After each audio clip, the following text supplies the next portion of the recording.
and stand on guard, O Canada. We stand on guard for thee, O Canada.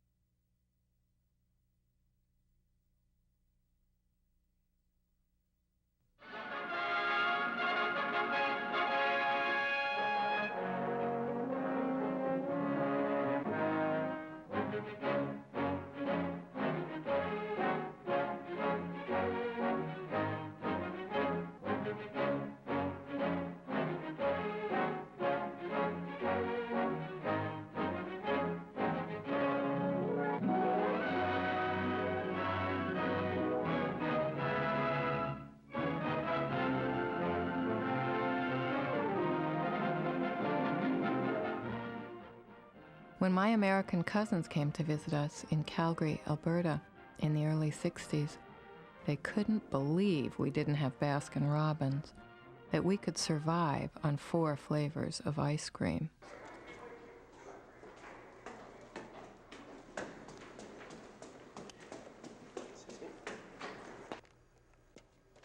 My aunts, uncles, cousins, and their children live in Canada now, and I'm on the American side of the border. Except I'm Canadian. What is Canadian about me after all these years, especially if I pass? Hey, what's going on anyway, Irma? How come we're here? Yeah, how come? Oh, I just thought you might enjoy a little show. Oh, boy, show! Hey, wait, show! Oh, boy. Hey, Irma, are you pulling my rings or what? What kind of a show is this? Are you gonna dance or something?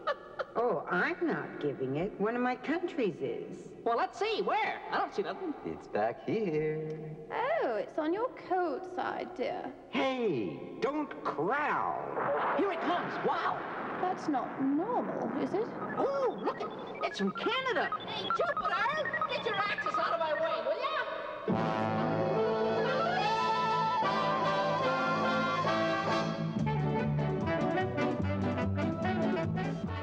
I do tend to think in terms of what we're not. Like, we're not overly aggressive, and we're not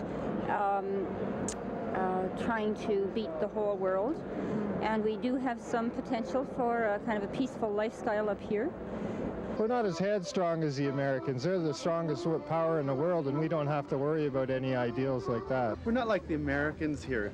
I mean, when somebody says Canada Day here, everybody goes, huh?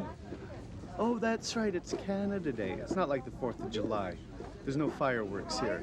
We don't have to advertise our empire. We don't have to try to convince other people to live our way of life. You know, we don't have those responsibilities. We don't have those liabilities. It is still unfortunately true that most of being a Canadian, when you sit down to think about it, is resistance to being American. And the positive things about being Canadian are a great deal harder to define. When you ask me what it is to be Canadian, it doesn't sound ring any bell okay, for me. If you ask me what does it look to be Québécois, it would ring a little bit more. Just to me, Canada is nothing. Canada is just a Indian word for back east. Started out from Kanata. Now the white people changed it to Canada. We've got a great big country. It goes from here to there, with mountains, lakes, and virgin forests, and people everywhere. You got a toothpick or something? Got a burnt match I can chew on? Let's see, Tuck needs new trousers, Muck a pair of mittens, I'd like a new comb and a rug, some oil, a few steaks, something for soup. Okay, hon. And could you pick up a necklace for Mother? Sure thing, dear.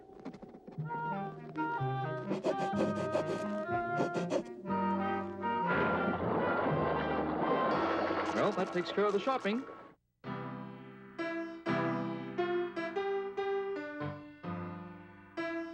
I was learning how to stand in a country whose leaders had recently donated the Canadian feature film industry to Hollywood in exchange for a promise to boost tourism.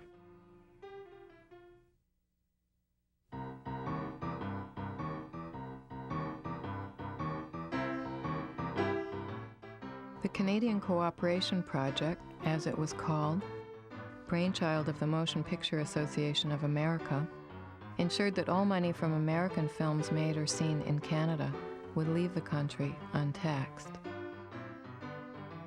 and that Canada wouldn't tell its own stories on film.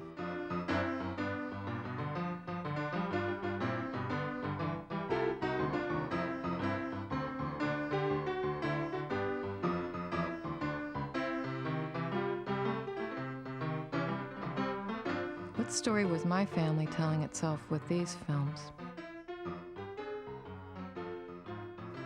What story was Canada telling?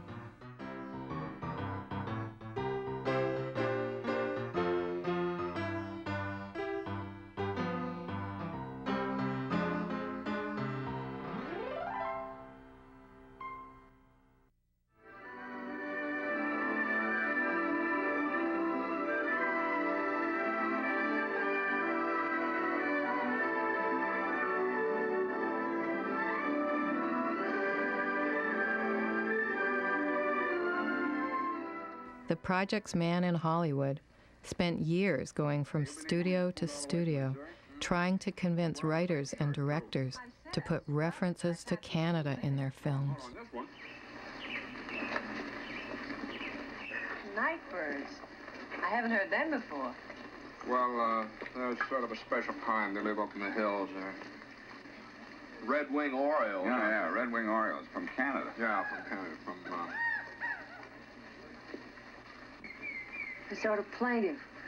I hope they nest near our farm. Don't you like them? No, not for neighbors. Laura, now, Miss Prentice got a whole lot of boiling water. What about the shirt?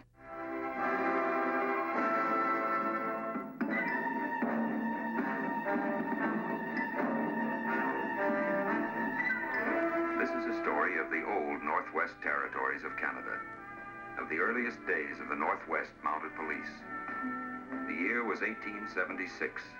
The force was only... India, France, and Britain, for example, had started their own feature film industries on the Hollywood model and imposed quotas and taxes on American films in order to support their own filmmakers' development. Hollywood was afraid Canada was going to do the same thing. Square miles of Indian country. The Great Lone Land, it's been called. Land of prairies and lakes and mountains. Beautiful, peaceful. But in those days, it was a powder keg. The savage tribes of plain and mountain were ready to explode into bloody war. To prevent that was our job. There were only 300 of us then in the Northwest Mounted. I was a relative newcomer, Constable Duncan MacDonald at your service. Enlisted in Toronto, applied for duty in the far west, and was sent to join Troop B at Fort Walsh in Saskatchewan, close by the Montana line. We prepared for trouble. South of the boundary, the Sioux and the American cavalry, called Long Knives by the Indians because of their sabers, were fighting bloody skirmishes, and our own warlike Canadian tribes were restless. I'm going to tell you the story of a patrol I made. I will tell it to you exactly as it happened, with the exception that when the Cree Indians speak, they will speak in our language. Many miles to the south... Tyrone Power didn't tell it exactly as it happened. There were a few other exceptions. The Canadian tribes weren't savage or warlike, and they didn't kidnap white settlers. In fact, the RCMP counted on them to keep the peace, and they did.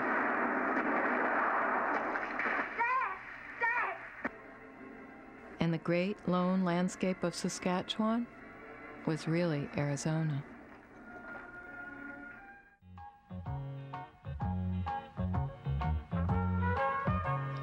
Okay, let's see what things we can find that are the same in the United States and Canada. Fish in the oceans and the Great Lakes. We both have Coke and Pepsi, Big Macs and Kentucky... Me and my cousins were living across the longest undefended border in the world. My education included a lot about American history and constantly emphasized our good neighbor policy. Then and now, over 90% of what we're watching and reading was American. My friend Tom thought for many years he too could grow up to be president of the United States. When we vacationed just a drive away in Idaho or Montana, I was asked if I lived in an igloo and went to school on a dog sled. Why did we know so much about America, and Americans knew so little about us? But Canada has more land. Okay, let's just stop for a minute.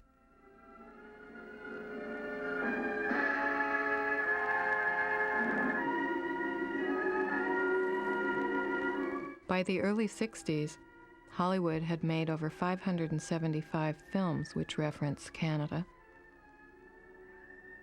over 250 of them featuring Mounties.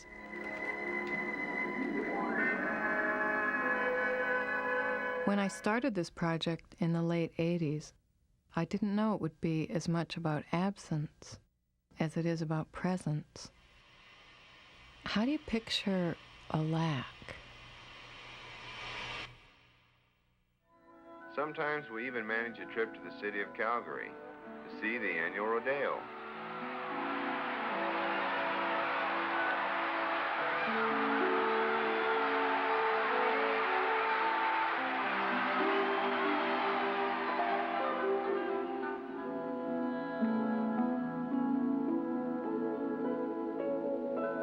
But the prairie provinces are more than rodeos, wheat farms, and small towns. I began to understand the meaning of my female identity when my younger brother was born, and the implications of my Jewish identity became somewhat clearer when a friend told me at the age of 4 or 5 that she couldn't play with me anymore because I was a Jew. But I was less aware of what it meant to be Canadian.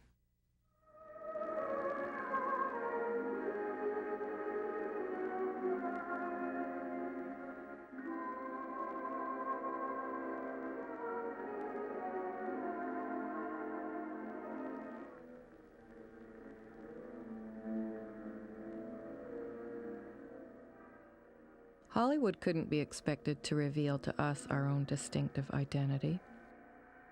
That should have been the task of Canada's film industry, if we had one.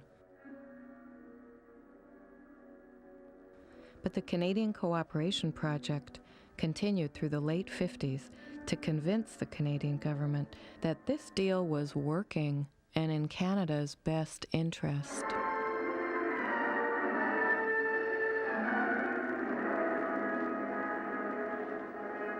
I didn't think about nationalism, but I guess John Diefenbaker did. He was, I later learned, one of Canada's few independently minded prime ministers who traded with the Cubans and the Soviets against the explicit wishes of the U.S. Canada's reluctance to arm Royal Canadian Air Force jets and the Dominion's rockets with nuclear warheads precipitated the crisis. Now I want to ask you, what was the romance with John F. Kennedy? Because I noticed in Montreal there's a street named after him and a statue. I don't know if there's one for Diefenbaker or Mackenzie King, but what was the romance? Yeah, there is one. Mackenzie King looks at the back parking lot behind the Parliament building. He overlooks a sea of cars, and he's in the shadow. Perpetual shadow. I was there for a week once, never in the sunlight. Kennedy was a breath of fresh air. You know, we were stuck with Eisenhower in the States, with Diefenbaker and Louis Saint Laurent here. These are old fuddy-duddies. Here was a person who spoke like a young person, who had the energy of a young person, who had a cultural court. You know, I mean, there were writers and movie stars. There were intellectuals and movie stars and singers, and he had a beautiful wife, and he had tremendous energy. Nobody really knew what had happened in Cuba that well. Nobody knew all the dirt on Kennedy that's come out since. So at the time, he was just an extremely attractive, energetic person. John Diefenbaker was slow. Dief's northern vision so angered Kennedy that he sent his PR men up to Canada to help elect Pearson, who'd been part of the Canadian Cooperation Project. Kennedy thought he'd be friendlier to the U.S.'s aims. We should never make anti-Americanism an issue in any Canadian campaign. That is foolish and dangerous. Can one be non-American without being anti-American? It's hurry, hurry, hurry everywhere in Canada as proud Canadians across the country prepare to celebrate the nation's 100th birthday. They call it Centennial Fever, and Canadians have it bad. Already, Canadians have used the occasion to come up with a distinctive flag. And so, less than a century after it was founded, Canada has a flag of its own. The 60s were a heady time. Expo 67 in Montreal.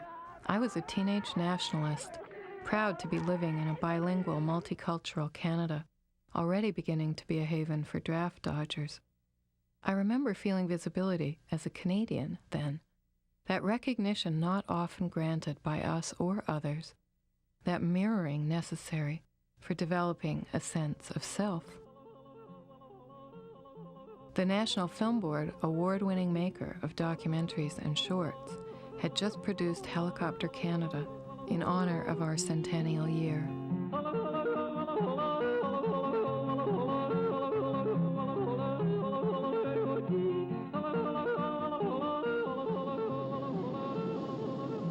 The 100th anniversary of Canadian Confederation, and high time to take some pictures of the centenarian.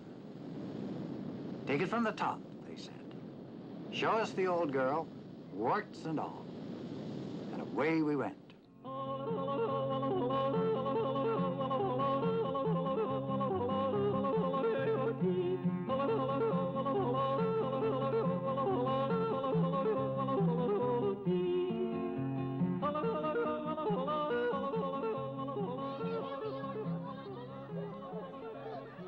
Canada was once knee-deep in ice.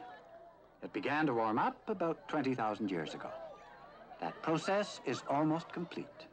It is now warm enough to swim in most of Canada, at least part of the time. Hey, there's a helicopter up there. These are Canadian natives. See how happy they are to see visitors. Their land is very rich, and as you can see, they have lots of fun playing in it.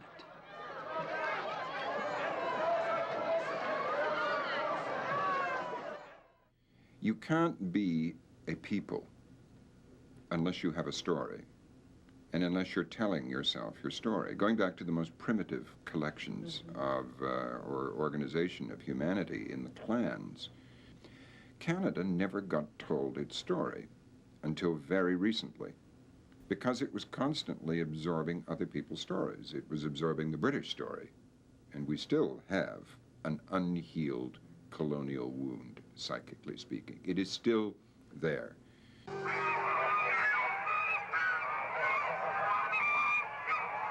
Most species of birds find Canada an agreeable place to spend the summer.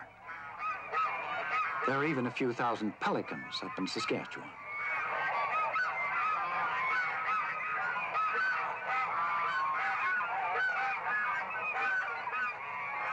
Some Canadians count birds. They know, for example, that there are 4.5 million pintail ducks, 1.5 million Canada geese, and 41 whooping cranes. Some of the others they aren't too sure about.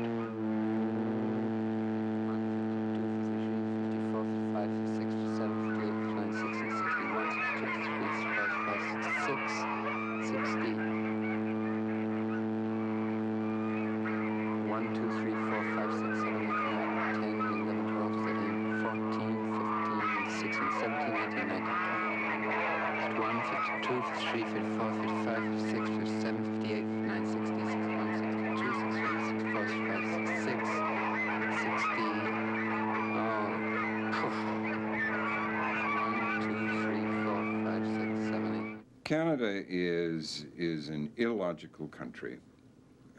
It was founded on a political equation which makes almost no sense in today's world and made relatively little then. And Canadians are people who live between two really almost intolerable pressures. And one is the presence, in my fancy, the presence of the North, which represents the climatic forces, the forces of climate that Canadians could do nothing about but live with, and have been tremendously successful in doing that. But I think it exerts such amount of pressure on the psyche that it, in a sense, psychically forces them southwards And then they come up against the other pressure, which is this huge, burgeoning, noisy, dynamic, energetic, and always, to a degree, threatening presence to the south.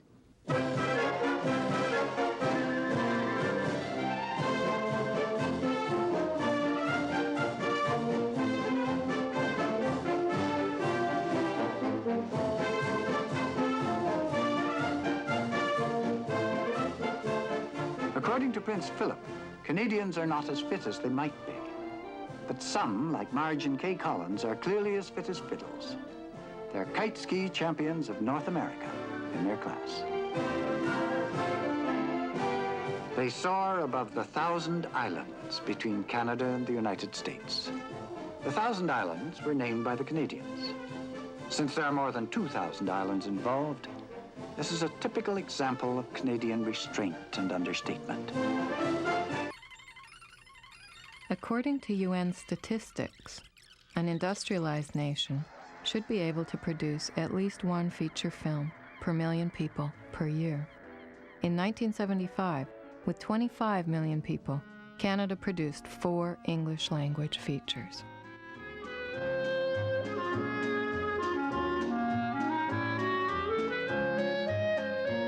It's been said that Canada is the oldest underdeveloped country in the world, that she is the size of China with the population of Iran, that she has the cultural development of Afghanistan, the economic structure of the Congo, and the climate of Siberia.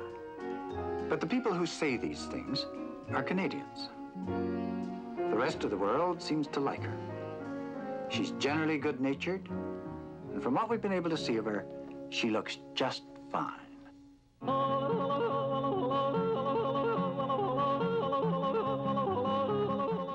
Peter Jones, who has a producing credit on Helicopter Canada, had become regional director of the National Film Board by 1975.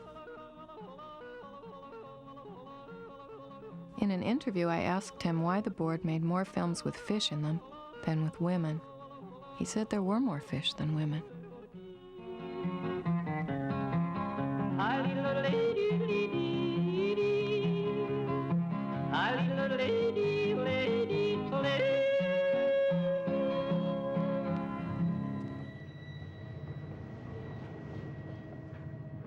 If you count country years like dog years, then me and my country were awkward teenagers around the same time. We were shaping identities onto hopes and dreams and seeing how they fit. In university film courses, I saw Italian films, Russian films, French films, and of course, American films. Hey, why weren't there any Canadian films? Did all the important stories happen to people somewhere else? I was looking at the empty frame again, this time trying to fill it. Just a minute.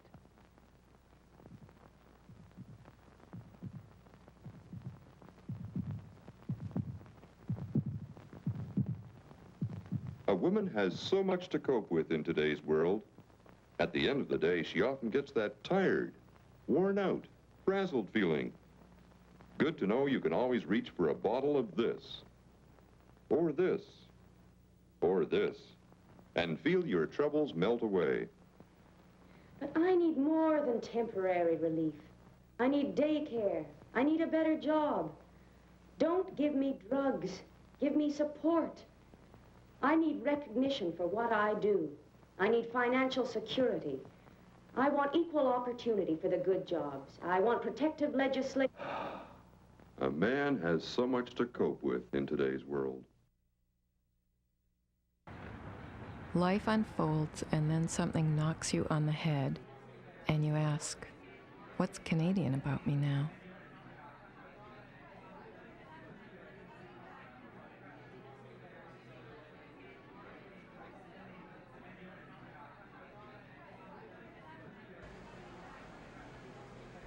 Why did I care about the free trade agreement? Could Canada say no? Would Canada say no? What did it have to do with me? And wasn't trade already 90% free?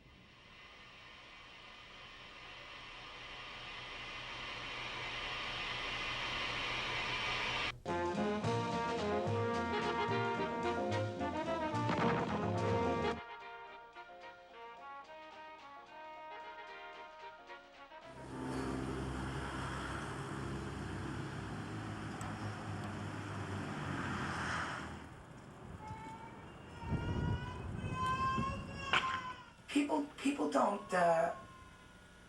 they don't have like a history of knowing how to take it further. Now some people do, you know, I mean that whole passive thing comes back. It's like, you know, are we going to talk about it, or are we going to do something, you know, about it? I mean, identity for Canada is an important thing. I think first off, if we could get rid of that dilemma that if we were any good, we wouldn't be here. You know? Where would you be?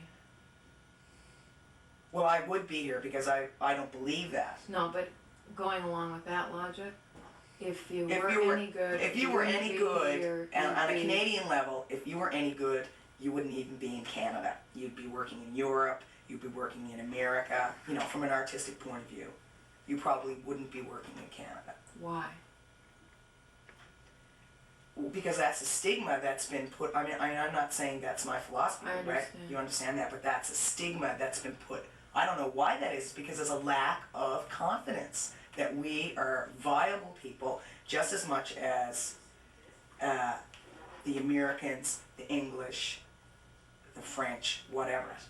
When you were growing up, did you see films where Canadians' lives were depicted, or did you see mostly films where Americans' lives were featured? Oh yeah, Americans. I mean, you know. I mean, I think that's what's one thing, you know, about CBC. You know, I mean, you gotta keep our identity is not the same as American identity, but we've had an infiltration of that, and certainly, you know, TV-wise. I mean, if you're going to be, you know, as a child growing up, we didn't go to very many movies, although The Rowdy Man was a good movie. I mean, that's the one movie as a child. And everybody was really proud of that, right? Because it was Gordon. Canadian, yeah, with Gordon Pinsent, who's a Newfoundland actor, and it was about life in Newfoundland, and the theaters were packed.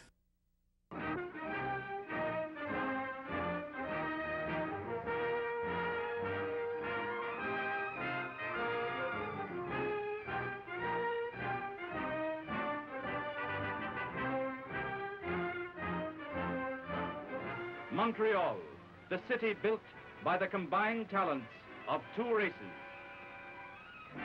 Montreal, the city of two languages. Business is good, eh, Lucia? Oh, oui, on n'a pas faim. And how's everybody back at the farm? Très bien, Smitty. Et dimanche prochain, je serai chez nous. We'd like to hear your ideas today, too. Our question, what do you want from the NDP?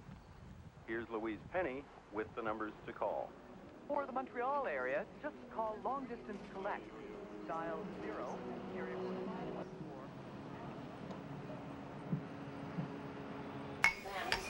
Je suis ça tous les jours, on peut pas parler. Ça aussi, le symbole d'unité nationale canadienne, le toaster.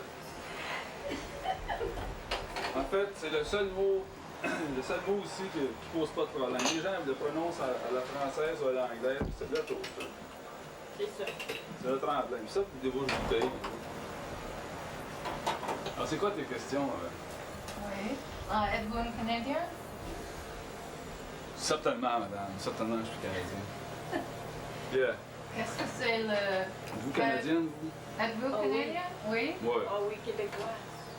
Québécoise, c'est la même chose? C'est la même chose. Hein? Mais là, on dit toujours qu'on est des Québécois. On est naturels. Qu'est-ce que c'est un Canadien? Un Canadien, oui, c'est quoi? Un Canadien, c'est celui qui reste au Canada. Oui, le Québec est compris dans le Canada. Vu qu'on est dans la province du Québec, on dit qu'on est des Québécois. Vous avez voyagé de côte à côte à Canada? Oh non! Non? Vous aimez? Non. J'aurais aimé voyager, mais avec un restaurant, tu ne peux pas voyager. Ça fait 20 ans qu'on est ici. Pensez-vous que les Canadiens qui habitent à Vancouver, à Calgary, à l'autre place, avez-vous ont les caractéristiques similaires?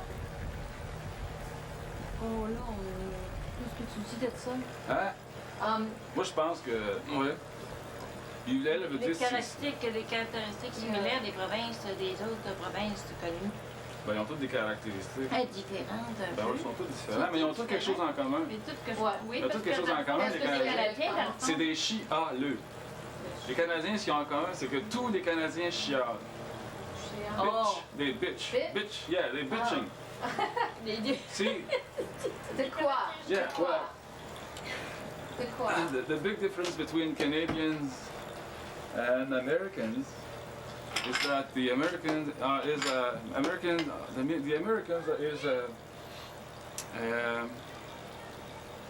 an offensive culture, and the Canadian is a defensive culture, right? I mean, first the Orangists from Ontario were defensive against the Americans because they retreated at when they had the Civil War. I mean, the separation.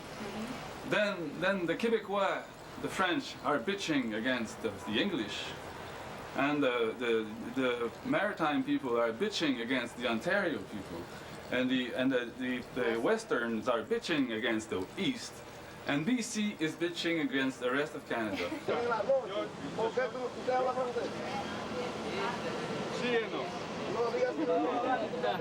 Porque nunca puedo hablar como yo quiero. Como habla español, claro. El italiano es mi lengua, sí. Pues, como te habla español también. Sí, ok. Pues, a las veces empiezo a hablar inglés, al francés, italiano. Todas mis clases, ¿qué pasa? Sí, es eso el problema. Digamos, ustedes hay que aprender el idioma. Hay que aprender el idioma, pero que es difícil a veces, donde usted entra a las 7 de la mañana a un trabajo y sale a las 6 de la tarde.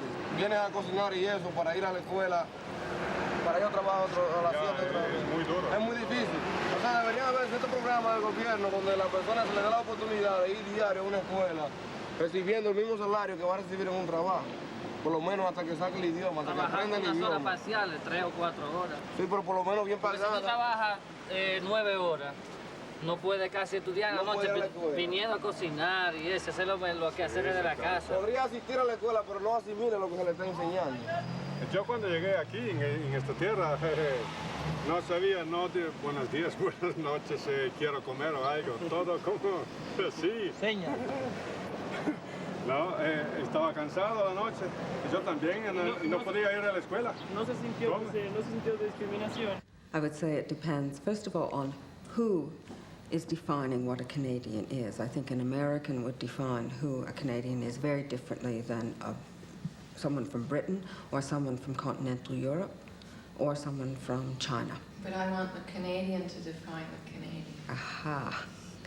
Then I would say to you, I think it depends where the Canadian is from, on the one hand, and which ethnic group the Canadian belongs to. Because I would say that no, on one level, there isn't anything that holds us together. Except perhaps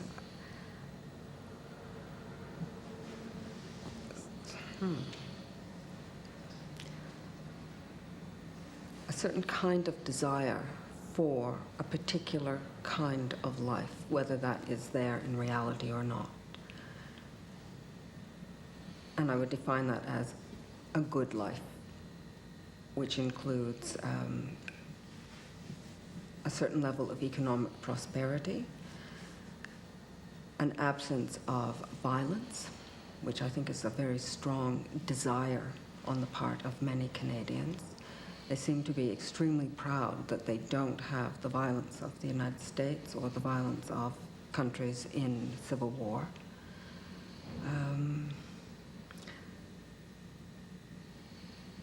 And I think that's also very much reflected in the belief in the parliamentary system and the fact that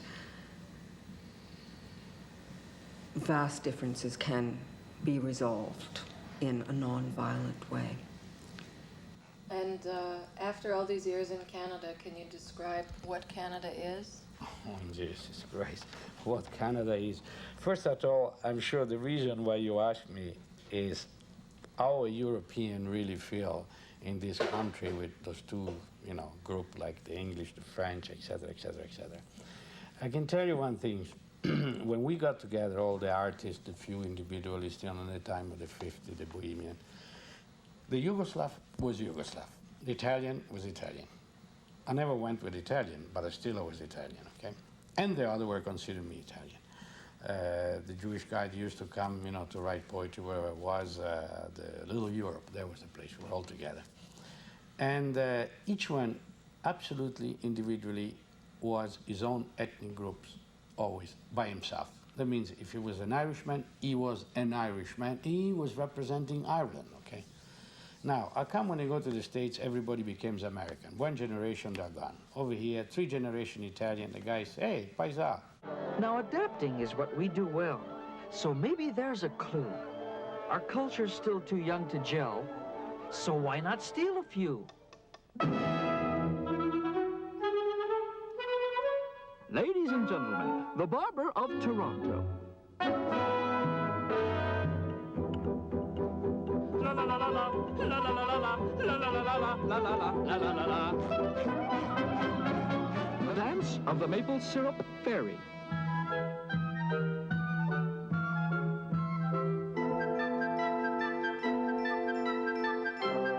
And now, freezing beauty.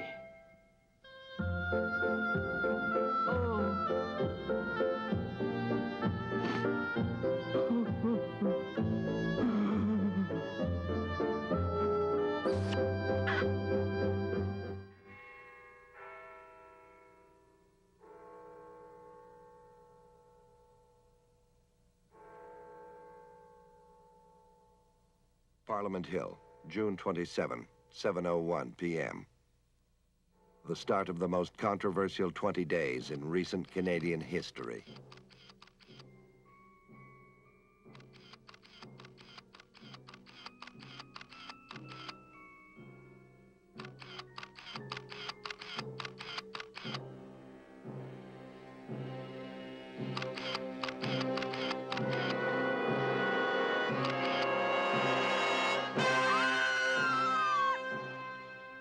Day 1, 7:09 p.m. The scream that starts it all. Well, I arrived at room B38 at exactly 7:09. Elizabeth Bentham, a trusted parliamentary employee and the key figure in this extraordinary Canadian saga. When I opened the door, I screamed like this, ah! This report, a behind-the-scenes look at those painful days.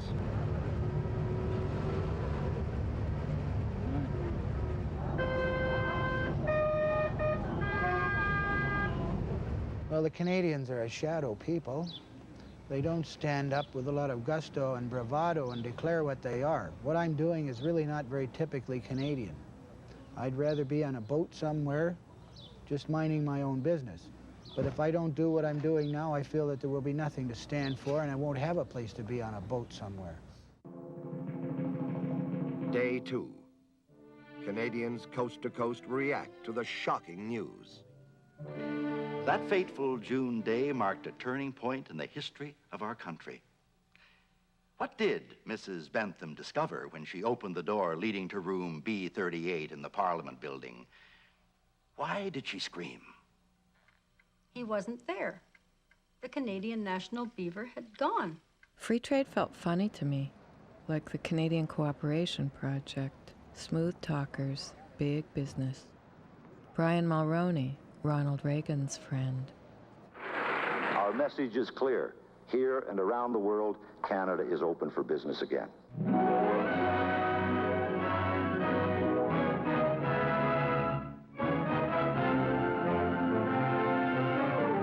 They had given away our film industry and our forests. I wonder, were they naive, evil, or naival? What this trade deal does is it ties us into the United States, and it made a few things that are absolutely, to me, absolutely unacceptable. It gave the Americans the opportunity that their laws supersede the trade agreement, but the trade agreement supersedes Canadian laws. Now, any country that would sign a deal like that, there's just no logic to it. Nightmares are everywhere. With their symbol gone, many Canadians feel their very identity is threatened. A Canadian is a true Canadian that, how would I describe it? No beaver, definitely no identity. Our international reputation is shot, man. It's a threat to our international sovereignty, this deal, and it's a threat to our Canadian way of life. And I just feel it's very important for all Canadians to recognize this and to do what they can. People are not powerless to do things. Well, I can tell you one thing. I've sure traveled a long way to be here today. My fellow Canadians, it is an honor and a privilege to stand before you and with you, loyal Canadians all. It is most fitting that we assemble today at Queenston Heights, the site of a most heroic battle to defend Canadian sovereignty in the War of 1812. Canadians live right next door to Americans and have to protect themselves. This fort was built for just such a purpose.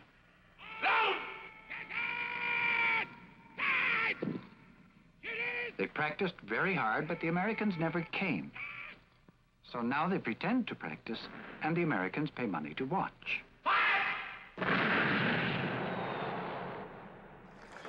166 years later, the call has come again. Today, instead of weapons, there are words. Canada has long been recognized for its higher standard of living, its generous social services, a viable option to the American way. How would free trade affect an already fragmented Canada? But then, what's a border? Pourquoi les Québécois avaient, what's the word for vote? Voter. Voter pour l'échange libre. Non, les Québécois, c'est des Latins. Ils votent. On vote pour des dictatures tout le temps, nous, au Québec. We like dictatorship. You like dictatorship? Quebec has always voted massively. Êtes-vous intéressé que Québec séparé de le reste du Canada? Allez-y, allez-y. C'est pas la GRC. C'est pas la GRC. Ben moi, depuis que je vais le dire franchement, là, depuis le dernier budget, j'aimerais autant qu'être séparé du Canada que d'être... Sans qu'on se continue. Ben je sais pas, hein. S'ils veulent enlever toutes les pensions comme ils parlent, tout ça, on se aussi bien d'être Québécois vraiment, puis... D'abord, dans le fond, dans le fond, le Canada, c'est surtout le Québec qui fait vivre. C'est surtout le Québec qui fait vivre tout le... Less than a year after the free trade agreement between Canada and the U.S. went into effect, the Mohawks erected a barricade at Kanesatake, and for 78 days that summer, soldiers and Mohawks faced off.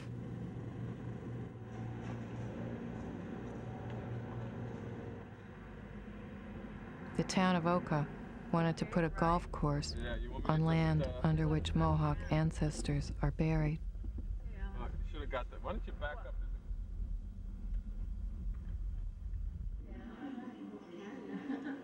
I'm doing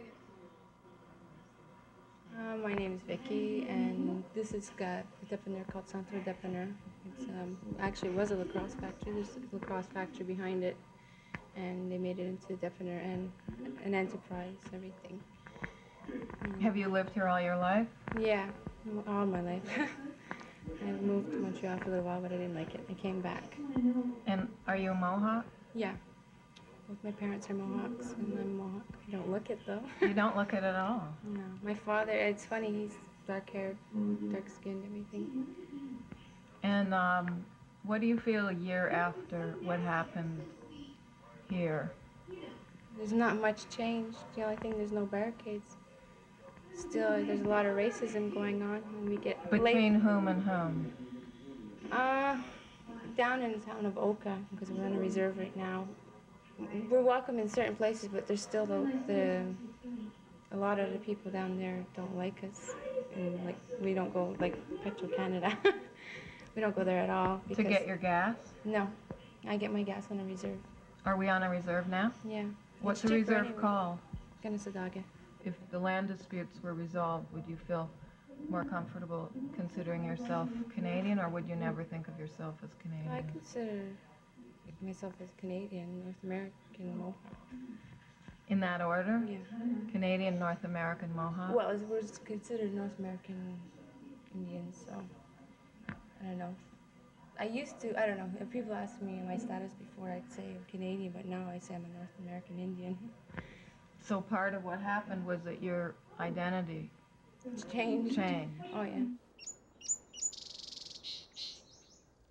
An article in the first U.S. Constitution said Canada could join at any time. Canada's Constitution is still not ratified. At Meech Lake, the provincial premiers gathered in one more attempt to resolve their differences. It failed. My name is Véronique Bergeron, and when I think about nationalism in the whole country, for the people of my age, like 17, 18 years old, we don't see any future in Canada as a united country. We are very with our country. We are very like Quebecers, and we see a future in Quebec separate than other Canada. It's like we see Quebec like politically or economically with Canada, but all we want is a way to keep our culture. I don't really understood what was exactly the Meech Lake Accord, and I don't know if there was. I think it was something about we can give some law to preserve our culture. I think I'd throw free trade and Meech Lake all into the same, into the same bag. I feel very depressed about the future of Canada, the survival of Canada as a country. I think Quebec is all for free trade because they have nothing to lose. In a sense, whatever protection they have is by virtue of the sort of culture that exists here and the protection of language. And it's language that's the most important thing. Maybe Canada's one of the first postmodern countries. There's no grand narrative, or as Yeats once wrote, the center cannot hold. Disheartened by the pessimism I found inside Canada, I returned to New York, asking how other Canadians here feel, living outside, looking in.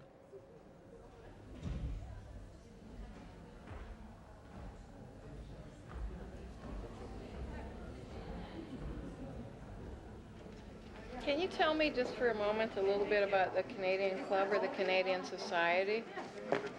Well, two different organizations.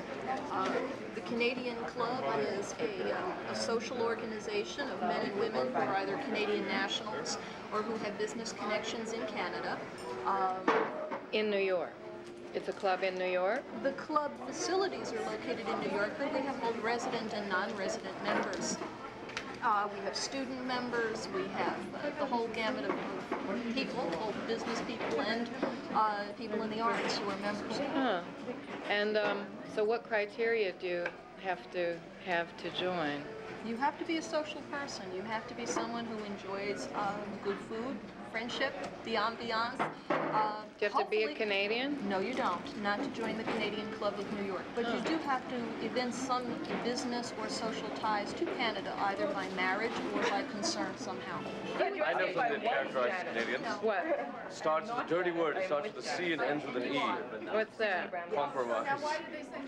And that's specifically Canadian? Isn't it? They compromise on everything. It's an attribute? Attribute. Characteristic trait. floor. Where are we going upstairs?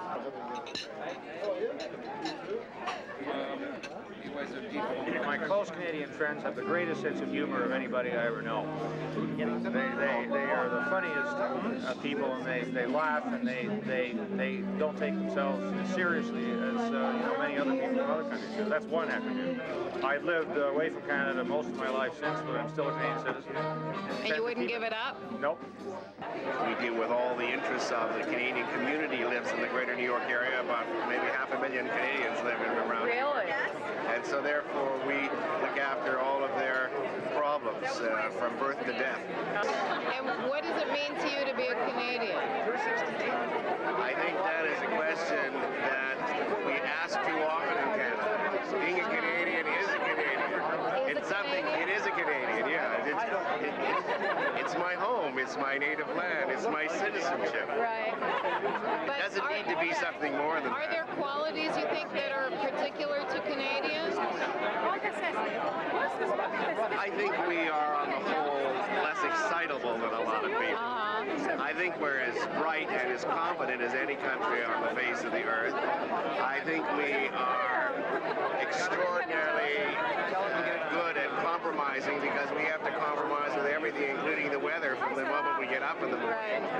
And so therefore, I think we're a very stable, sensible, civilized people.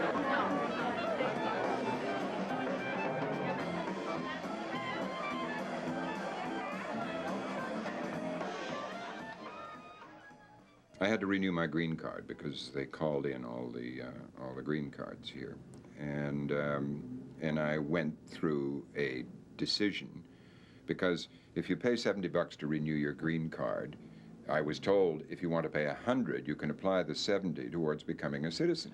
And yeah, so I sort of went through all this, and there are tax advantages living in the United States and pretty well settled here as I am, to not being an alien. And that law changed recently, and so I thought about all this. And I've talked to a lot of Canadians who've given up their citizenship for tax reasons. Had a very emotional conversation one evening at a Canadian club dinner, one of those awful things. And she was just about to sign the final papers, and I asked how she felt about it, and she was very sad and rather weepy about it. She's had a certain amount to drink. And I said, well, why are you sad? Don't you have to renounce something? I said. And she said, oh, sure, but you don't have to mean it. Which remark stayed with me. I think my citizenship is my identity, a good part of my identity. I think of myself as a Canadian and very much a Nova Scotian, which is a sort of regional identity which grows on me more and more as I come to realize that my background there is what informs any sort of creativity or imagination I have. It seems to be, that is my Madeleine. That is what stimulates me to want to write and to want to develop the side of myself that tended to get squelched by years in journalism, the creative side of myself. The juices flow from there and are stimulated by that, and are stimulated somewhat by these very problems we're discussing. I'm curious what your imagination is for the future of Canada. C'est une bonne question. Future du Canada. The new Canada, nobody knows what it is. It's unknown. The old Canada has died, and the new Canada is faced with a constitutional crisis. Suddenly, and Brian Mulroney, he signed the FTA, the Free Trade Accord, and Meech Lake failed. And when Meech Lake failed, it opened up a page, it opened up a new chapter in the uncertain future of Canada, which to this day remains unresolved. Hey, le futur du Canada. Sais-tu quoi penser du futur du Canada? Le futur du Canada, c'est que tu vas arriver dans le futur. Attends, je vais prendre mon café. Le futur du Canada. Ben là, il y a l'environnement qui m'inquiète. Il y a le futur du Canada. Ouais. Le futur du Canada. Question facile.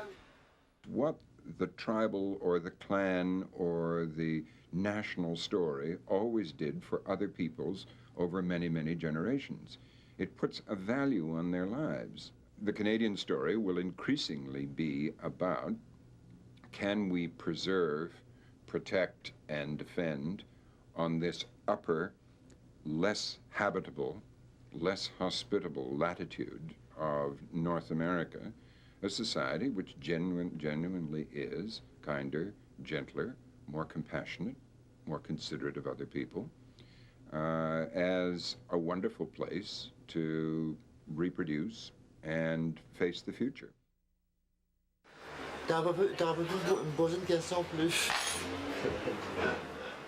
Finally, the musical ride.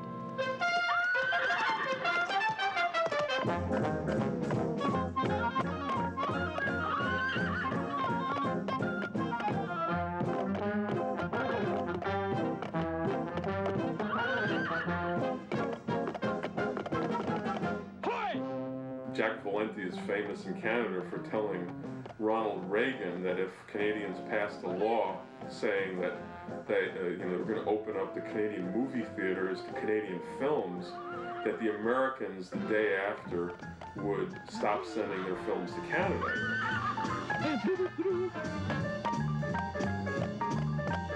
Hot dog, shake, baby.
Oh, that was terrific. That was a wonderful show. That was great. Harry loved it. The Barber of Toronto. Those dancing horses. Yeah, I really thought that was terrific. They'll love it in all four of your corners. Well, I mean, if you asked me, I liked Krakatoa much better. All right, back into orbit. Hey, here comes the sun. Okay, let's get out of here. Come on. What do you think this is? Apogee time? Or is it perigee time?